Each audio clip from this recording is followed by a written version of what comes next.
Yes, my G's, here's a little mixing tip, right? I feel like I can really help some of you out with this. A lot of you are good at this already, but some of my students still struggle with this. And I'm going to show you how to properly, where to EQ your reverb when you're using it in your drop section, you know? For example, like on your bass group, for example, you know?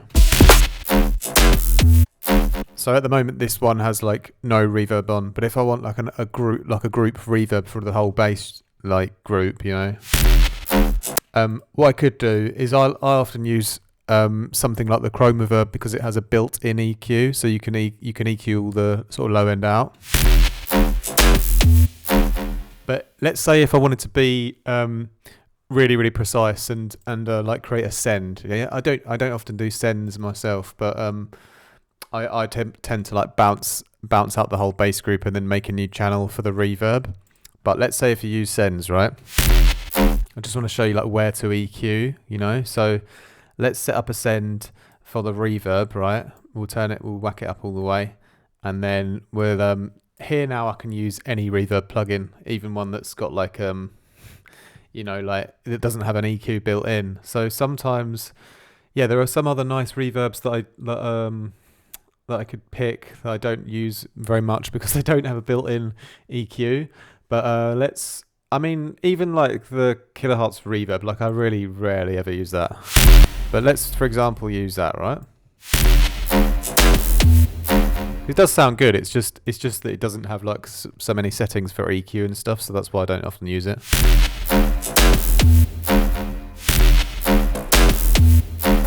But now I've got this now I've got the reverb set up on a send here, and I can look at the frequencies of the reverb now. So this is just the reverb here. Now you're probably aware that if you low cut, that if you leave your low end in, it's going to sort of mess up your mix down. You know, you kind of know that already, right?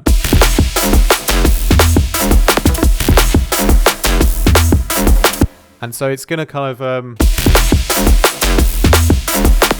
if you leave too much low end in on the reverb, it's basically going to start conflicting with the actual dry signal of the bass, like the main dry signal, you know. So, but what you want to do is you want to actually EQ out a lot of the time more than you think.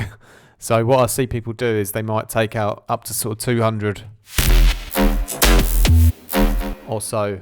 But I would recommend that you really take out everything below 500 at a minimum. And even if I do a 500 cut here,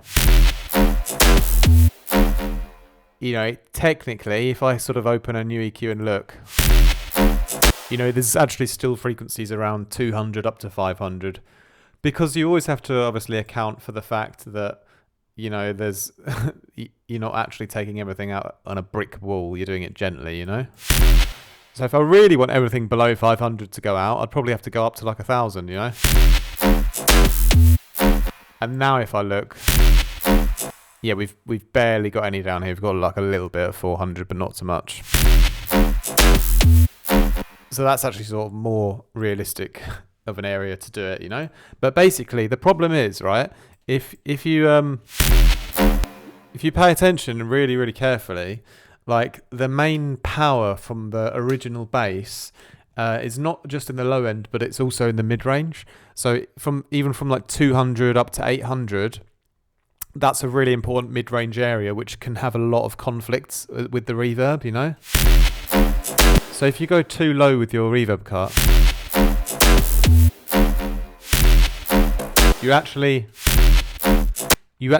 you've lost loads of power from the main bass group.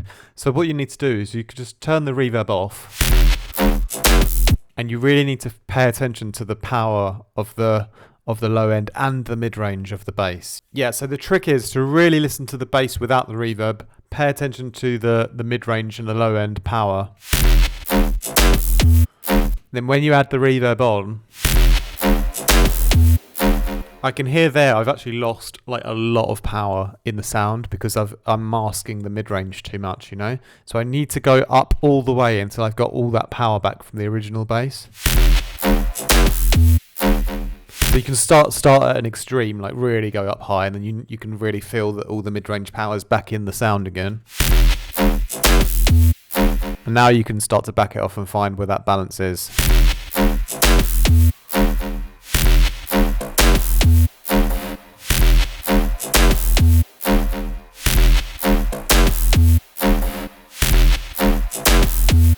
So I could probably go around there, around 740 or something like that. Remember, it's quite a gentle slope as well.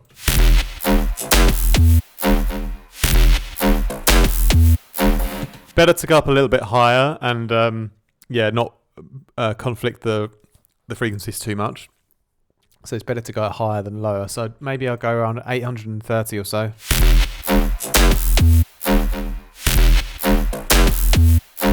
But now that there is an acceptable area to have reverb, from that area upwards, but really, if I go back lower again,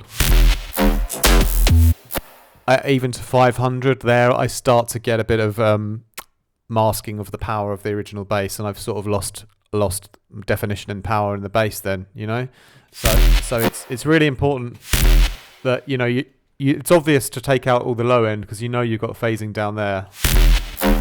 But what I don't see, what I see a lot of students do is they'll leave still a lot of mid range in, and it actually makes a huge difference. It does take a bit of training your ears to really hear it, but you will notice that if you have too much mid-range reverb, like at the same time as your bass, for example, you'll actually end up weakening the bass sound quite a lot. So it's better to go up higher and be safer, and then you allow the sort of mono power of the bass to come through properly, like in the mid-range as well, where it's still very important.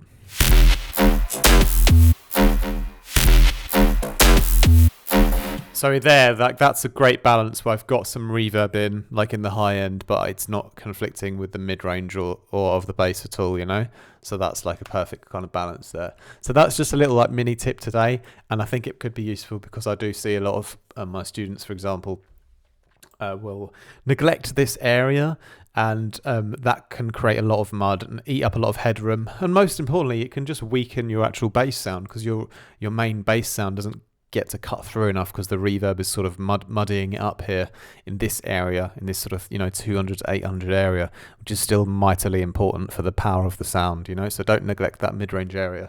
Make sure that's also nice and clean and defined. And that's it for today, my G's. Thank you very much for watching. Hope you guys enjoyed that. Leave us a like and a comment down below, and check out the links in my video description as well for preset packs, Patreon, mastering services, and one-on-one classes. That's it for me today. More from me very soon. Much love.